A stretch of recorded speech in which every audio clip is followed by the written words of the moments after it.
On today's episode, we'll be discussing the ongoing COVID inquiry. This public inquiry began in June and is set to go on for a few years, so I'm just going to break that down before we get into the discussion. There's 6 modules. The first was resilience and preparedness, and we're now in core UK decision-making and political governance. And this one began in October, and it was set to be the most controversial section, really, looking into the workings of central government during this time. And from the use of the term fuck pigs to Boris Johnson's query about blowing a hairdryer up his nose, this has rung true so far. So, Emma, you've been following this from the start. Can you tell us sort of how this module is shaping up compared to what you've seen in previous hearings of the inquiry? Yeah, so I think it's fair to say that this has been by far the most kind of controversial of the modules. Well, look, there have only been 2, but the first one was very much focused on kind of preparedness. And there were some kind of big moments in the first module. You had George Osborne, the former Chancellor, in talking about whether things like austerity had affected, the resilience of the country, our ability to respond to the pandemic. But I think it's fair to say there was nothing like what we have heard this week from advisors like Dominic Cummings. So, in this module, as you say, we're focusing on political decision-making. We're really getting into the kind of heart of power during the pandemic. How were figures like Boris Johnson behaving? How high quality was their decision-making? Was the civil service up to scratch? And how did figures like Cummings actually operate when they were in the heart of power? Yeah, Rachel, what stuck out to you? Because it's sort of come across as a bit of a soap opera so far. People seem not to be holding back about the incompetence of their colleagues. Yeah, I think my main takeaway has been how this is simultaneously really shocking, and the revelations that have come out about the language used and the chaos and the relationships within Downing Street and the Cabinet Office. But at the same time, it doesn't feel surprising. It seems to echo what it felt like living through the pandemic, and newspaper articles going, we're going to do this, we're going to be in tiers, no, we're going to be in bubbles, no, we're going to have these restrictions, we're not going to have those restrictions. I remember at the time feeling it doesn't seem like there's an overarching strategy. It all feels a little bit random. It feels like ministers and officials are kind of arguing amongst themselves, and we, the public, are getting the briefings telling us what the rules of that day are. I think the rules changed on average more than once a week for the first year and a half of the pandemic. And that's how it felt like. And then you listen to the evidence, and it turns out that is exactly what was going on, which in a way is validating of our collective memory of what happened. But in a much bigger way, I think is absolutely terrifying. Terrifying. And I also found it quite shocking. I mean, on the one hand, I totally agree. During the pandemic, it did feel a mess. It felt like decisions were changing constantly. It felt really difficult sometimes to even grasp what guidance you were being given about the choices you should make in your own life. On the other hand, I guess I wondered, maybe there is a plan, but actually when it hits the fan, the plan goes out the window and everybody runs around in circles. But I think what we've seen this week really confirmed is no, there wasn't a plan, despite the fact that, a pandemic had been at the top of our national risk register for years. When it came to it, no serious thinking had been done about what that would mean in practice, about the big decisions that we needed to already have worked through as a country. And I find it really shocking to actually hear that stated kind of so boldly by both the kind of political advisors and by the officials that we've seen this week. And do you think we've learnt anything new that we didn't know, Emma? I think a couple of things. I think the sheer level of kind of toxicity in the centre of government is something a bit new. I think we all knew that the way Boris Johnson operated as Prime Minister was, indecisive. He bounced from decision to decision. Obviously, we've heard that from Cummings a million times before. But the kind of language that we've seen used this week in WhatsApps is really shocking. And I think, for all of those of us that work in workplaces, sometimes there are workplace disagreements. People have different, opinions. But to see that level of unpleasantness at a point at which these are people charged with deciding how we're going to respond to the greatest crisis the country had faced in decades, and that's the workplace that they're operating in. It's the opposite of, a culture that's going to bring out the best in people. So I found that shocking. And I think that's something kind of new that we've learned. I think then some other things, the lack of any thinking about those who would need to shield people with vulnerabilities. You know, earlier in the inquiry evidence this week, it was confirmed even when the government was pursuing a herd immunity strategy in the early months, they hadn't really done any thinking about what that would mean for some of the people who were most vulnerable to the virus. Pretty shocking to have that on the record. And as I say, just the lack of a plan. I don't think it was totally clear that there really wasn't on anything there, but now we know it's true. Yeah, and it does validate some of the things that were assumed about the government sort of delaying locking down, the changing of Boris Johnson's mind in particular, because we've heard how he, you know, was occasionally persuaded by this argument that old people should be sacrificed for the sake of young people keeping the economy going, Rachel. I think that's probably the kind of line that's going to cut through most to the general public who aren't sort of watching every twist and turn of the hearings. But they, you know, a lot of these clips are obviously trickling out and confirm what many people felt about the government at the time. Yeah, I think that echoes a line that we still don't have clarity on whether he said it or not, but he is alleged to have said in winter of 2020, 2021, let the bodies pile high. And obviously he denies saying that, but that line encapsulates what a lot of people feel the government attitude was at that point. And there are messages where Boris Johnson seems to get a bit confused about statistics and suggest that COVID only kills older people, and therefore I think he even at one point suggests that maybe given that the average age of someone dying from COVID is above the average life expectancy, maybe the virus lengthens your life, which is an absolutely bizarre thing to say. And I'm not sure he ever actually thought that, but there's a misunderstanding of statistics, a misunderstanding of medical science, and a callousness, a sort of flippant tone with which some of these really, really huge life or death on a math scale decisions are being made. I'm not that surprised. I mean, some of the most explosive claims, like Boris Johnson saying, would it help to cure COVID if you blow a hairdryer up your nose, which obviously there's been quite a lot of laughter about. The thing is, I remember the early days of the pandemic, and there were loads of things like that. There was stuff about bleach. I mean, Donald Trump was suggesting that people inject bleach into themselves, but there was stuff about how if you got an Amazon parcel, like I know older family members who did this. If you got an Amazon parcel, you should leave it in your garden shed for a week before touching it. Yeah, I know people who did the same. Yeah, could you catch it off of touching things like that? And there was a whole thing about, can you catch COVID from petting a cat? And it all seems a bit bizarre now, but the level of fear and level of uncertainty at the time, I do understand how some of these myths arose. And I don't think it's that bizarre to have leading politicians go, hang on, I've seen this. Is there any scientific truth to it? No, there isn't. Okay, let's move on. The issue with Boris Johnson and the messages coming out of it is it doesn't seem like that was happening in any kind of systematic, structured way. Okay, we're having a meeting. Will any of this stuff work? No, it won't. Great, let's move on to the next thing. It seems very scattergun, very random, that he just got an idea from a video off YouTube and then decided to go with it. And as Dominic Cummings and others have said, seems to have agreed with whoever was the last person to speak to him what the correct strategy should be, which meant that we kind of veered from one to the other quite a lot over those 2 years. Yeah, and it wasn't just Johnson, was it? I think Matt Hancock, who was health secretary at the time, has come in for a lot of criticism from Dominic Cummings, who's obviously said a lot about what he makes of Matt Hancock before, and Helen McNamara as well, who was one of the most senior civil servants in Number 10 at that time, serving as the Deputy Cabinet Secretary in the Cabinet Office. Emma, is there an issue here about the standard of ministers that we have? The Institute for Government is always looking at how to make government work better.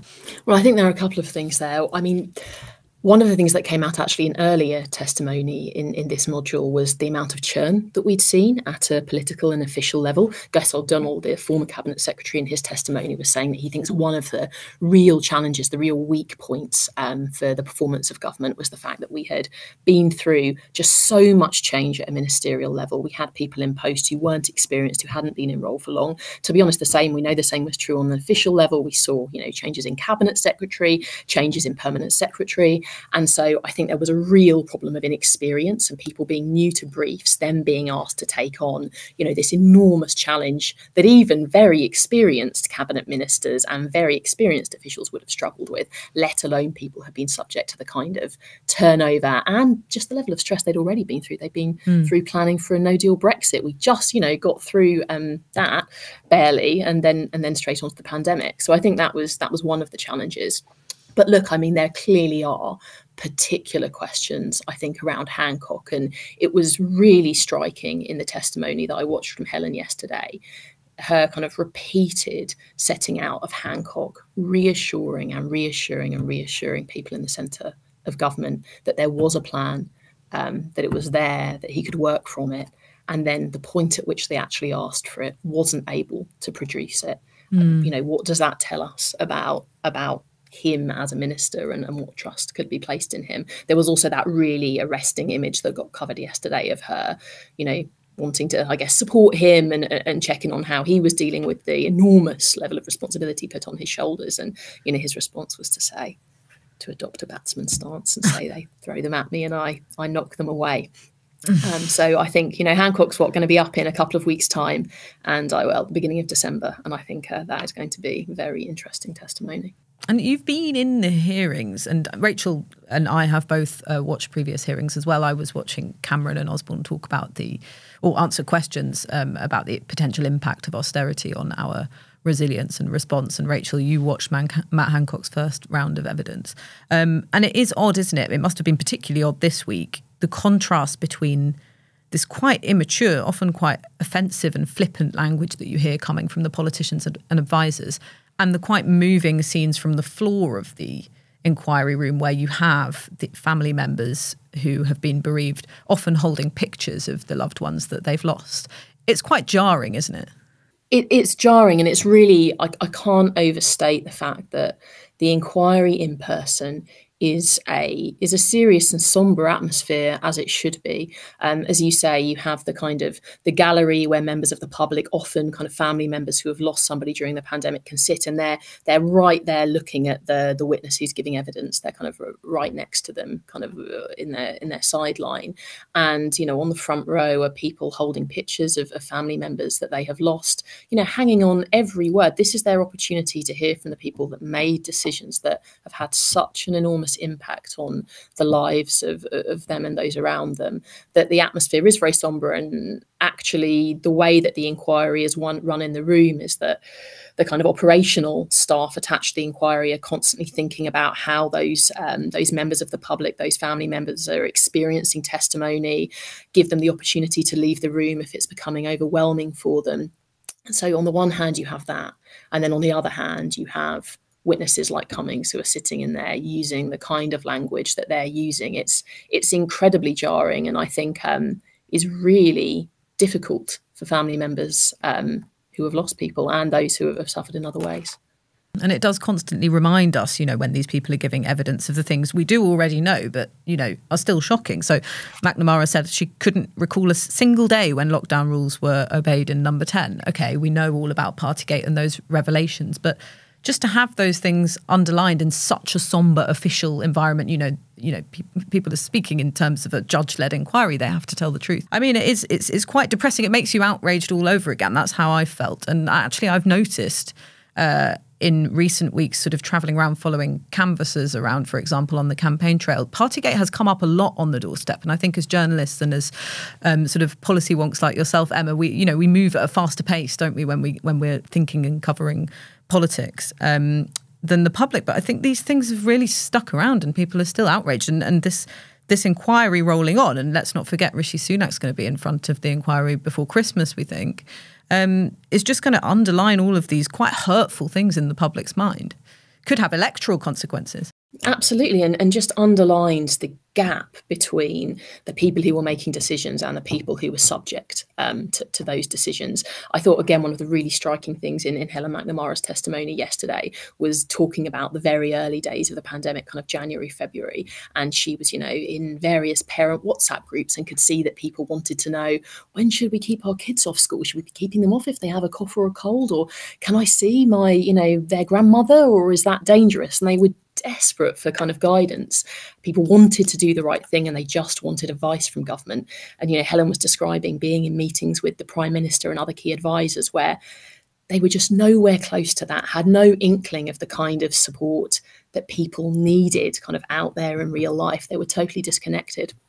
And I think that, that sense of disconnection between politicians and real people's lives is something that we're going to see play out throughout this inquiry and is clearly going to be a massive feature of the general election, not just in relation to this, but, the kind of broader political context of cost of living crisis and so on. I've also been really struck in particular by the gender aspect of Helen McNamara's evidence. So she talked about a culture of misogyny and sort of the men, and she does point out that women can be macho too, but the men in particular being sort of very macho and being sort of heroic, Matt Hancock posing, batting away all the issues, and there being a lack of senior women in the room where decisions were taken and junior women being ignored. And we kind of knew all of that, and we have talked, aside from COVID, about the issue of lack of gender representation in politics and sort of high levels of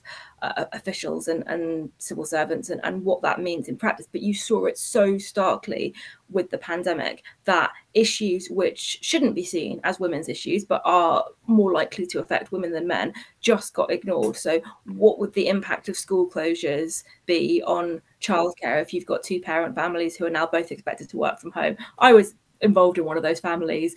Like, that didn't seem to have crossed ministers' minds, that suddenly, like, you can't just sit a 5-year-old in front of a computer for 8 hours a day while mum and dad get on with work. And that's assuming that there is mum and dad. What about single mothers?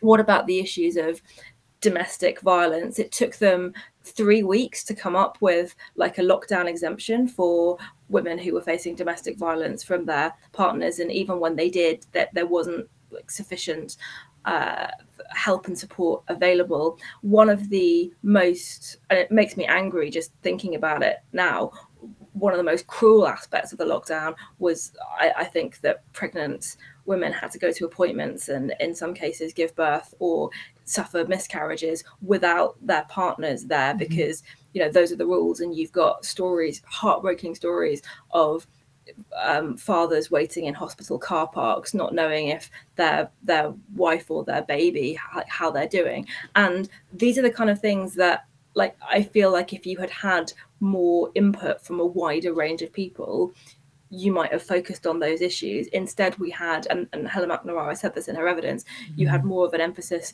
on, well, what does it mean for the football? What does it mean for grouse shooting was one of them. And like, women can be into football too, but there is very much a sense that the people who are around the table when these issues are getting discussed impact what the policy is. And I think the policies failed women, and hearing somebody say that we needed more diversity in that room, I think that should be one of the key lessons that we try and take from this. Because let's not forget, the point of this inquiry isn't just to throw around loads of blame on Dominic Cummings and Matt Hancock, although they do deserve it. It's to try and work out what can we learn from this so we can do it better next time.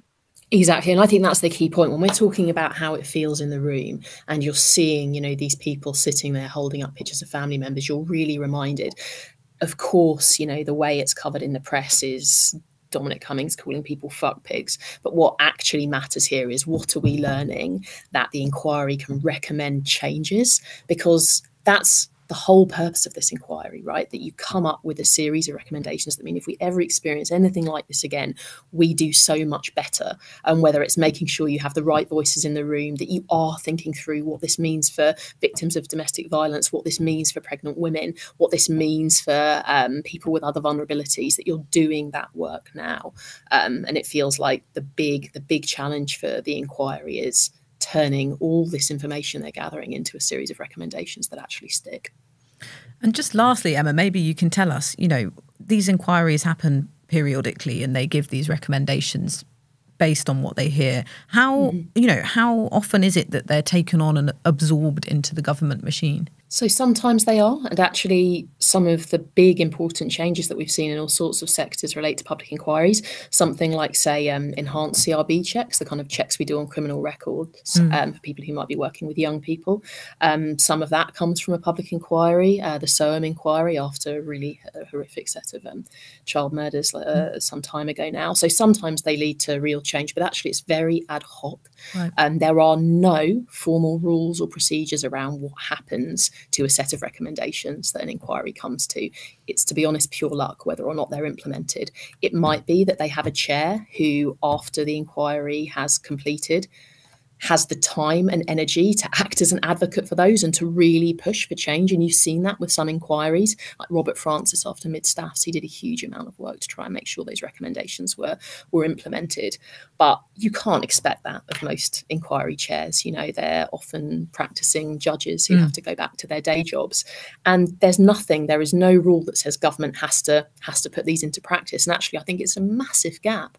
You know, the amount of energy, resource, importance that we place on these inquiries means I think there should be some serious procedures around what happens next. And there are in some places, like we're not the only country to have public inquiries. In fact, most have something akin to it. In Australia, they've had a few into, say, bushfires, and then they set up independent organisations in the wake of those to monitor how government and the public sector are responding.